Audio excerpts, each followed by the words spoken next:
This is the People's Monument, and it's long overdue. Springfield is full of monuments. Senator Tammy Duckworth wants to add one more.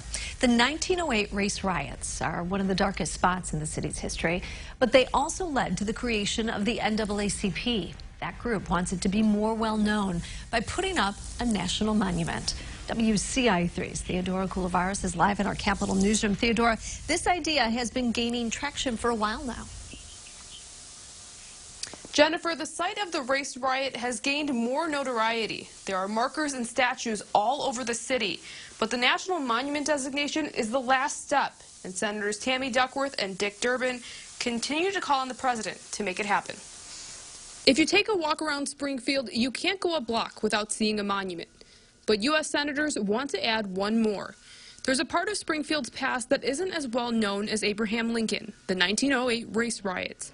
In August of that year, 6 African Americans were killed by a mob of white people after a black man was falsely accused of assaulting a white woman. We need to highlight these families who lost their loved ones as a result of someone lying that led to the oldest, the boldest, the most loved, the most hated civil rights in the world. It's these race riots that led to the creation of the NAACP, who, along with lawmakers, have been advocating for a monument to be built to memorialize those who were killed. I think the time is definitely now to have a race riot monument here in Springfield, Illinois.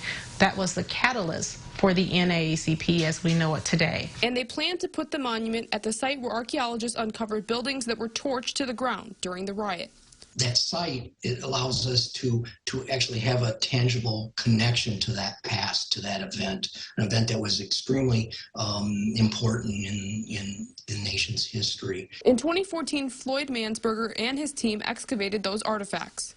Archaeology has great potential to talk, to give voice to the individuals that were living in those houses in August 1908, individuals that received the brunt of this angry mob, violence, terrorism activity. The NAACP already has plans for what the monument will look like. We want people to be able to walk up, read each of the pillars that talk about each one of the houses, who lived in those houses, the artifacts that were found, how people lived during that particular period.